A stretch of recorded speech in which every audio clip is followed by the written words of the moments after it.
Girl learns why you shouldn't steal parking spots.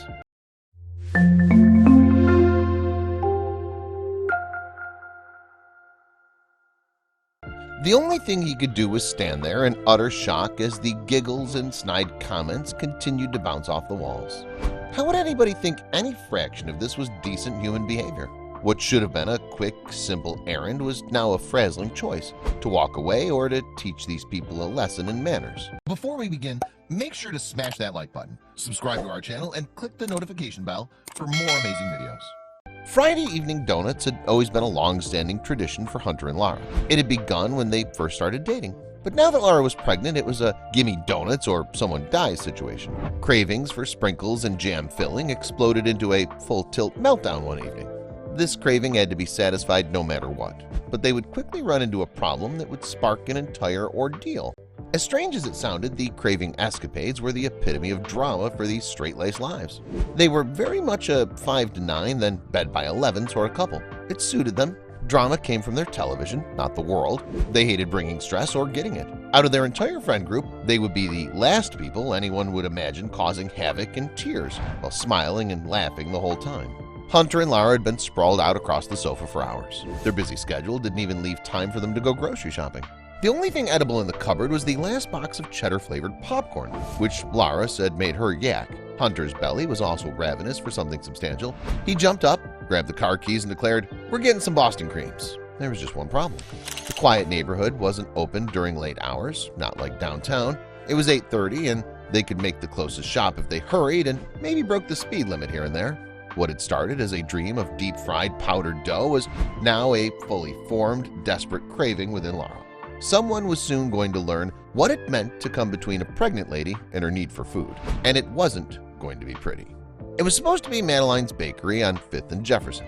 Hunter could see the saliva accumulate around Lara's lips like a bloodhound inches from a juicy sausage. However, as they pulled up to the dainty cafe, the sign on the front door made them both let out a pain-filled sigh.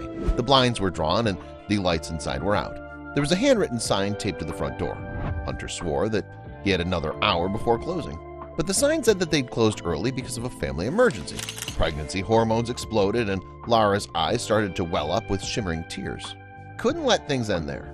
There had to be something open. He pulled out his phone and searched for alternatives. He had no idea the drama waiting at the next stop. Hunter sped through the dark streets, hoping there were no speed traps or enthusiastic cops waiting to fill their ticket quota. The next shop was definitely open. Inside was filled with bright lights and people. So many people. It seemed they weren't the only ones who thought late-night donuts were a good idea. There were only a few minutes left until closing. The shop was very popular, but the parking lot was tiny. The entire thing was filled to the brim, except for one spot that magically appeared. The parking gods were smiling on them today. Hunter turned on his signal and started maneuvers to back into their miracle spot. There was no sign in his rearview mirror that disaster was inches away. It started with a loud honk. Like a vulture swooping in for food scraps, a small car filled with young, loud girls swerved into the open space and screeched to a halt. Inside, he could hear whoops and cheers like they just won some prize.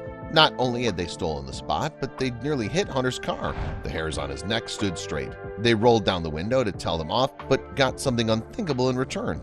"Excuse me, we were just backing in," Hunter called out to the girls, trying to keep calm. "Too bad your name wasn't on it," the young driver replied with a nasty, smug smirk.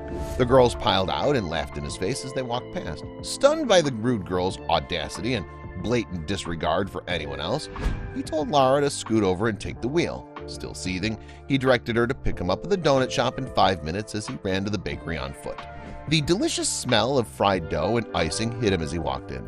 With his mouth watering now that he was so close to finally getting what he'd driven all the way here for, but the bakery was absolutely packed. Hunter watched the shelves of donuts emptying as person after person in front of him scooped them up. He'd almost forgotten about the rude girls as he prayed that there would be 2 donuts left when he got to the front. Then something jostled him from behind.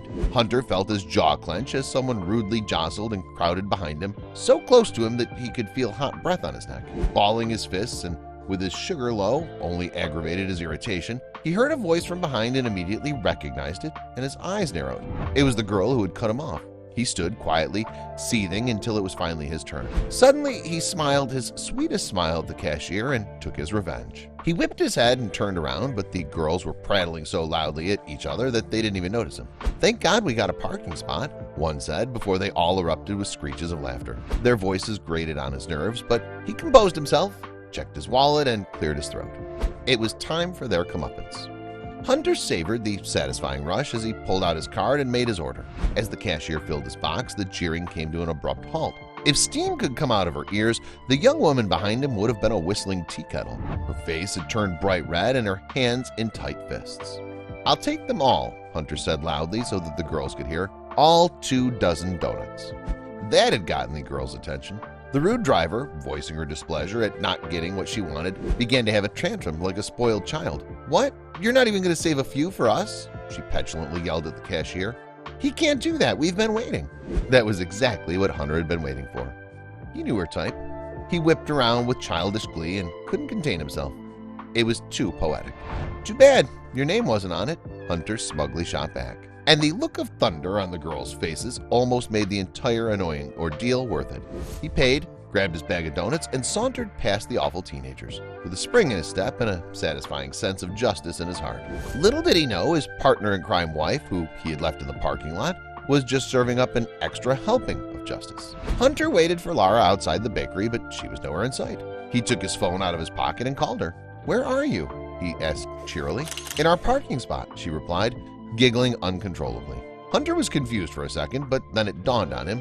He walked up to the girl's car, and sure enough, there was Lara. He began to bellow with laughter. Hunter walked up to the car, laughing maniacally. He leaned in and gave his wonderful wife a kiss through the open window when he saw what she was doing. What had she done? It turned out that Lara had indeed found their parking spot right behind the Mini Cooper. But things didn't end there. Lara had parked their car right behind the girl's car, effectively parking them in. Hunter told her what had happened to the bakery, and she laughed so hard she snorted. Then she revealed her idea for revenge. But before she could finish, she was interrupted by an angry honk. It was the gaggle of rude girls, donutless and fuming. And when they realized what Lara was doing, they were dumbstruck. His wife was already a force to be reckoned with, but someone had tried to come between her and her cravings. This meant war. Another loud honk came from the small car, and the girls yelled for them to move. Lara grabbed a strawberry jelly and stuffed it into her mouth. Hunter knew what to do next. He settled into the passenger seat, selected an old-fashioned glazed, and crammed it into his smiling face. He pointed to the box and then flashed the thumbs up. So good. The couple giggled like silly kids as the other car exploded with petulant rage, which just made them laugh all the harder. Hunter and Lara sat giggling like a couple of teenagers and rolled up their windows, ignoring the furious hooting and the catty girls' indignant cries. Hunter handed Lara a jelly from the bag, and she could have sworn that she'd never tasted anything sweeter. They leisurely ate 2 donuts each, enjoying the spectacle behind them and reveling in the mischief they'd caused. Revenge had never felt so good. When the last bites went down and fingers were licked, they finally pulled away and let the Cooper squeal down the road. It was far more donuts than they needed, but it was totally worth it. The last hooray came when they spotted a police car pulling the girl over for her speedy departure. Best night ever. Please share this with your friends and family.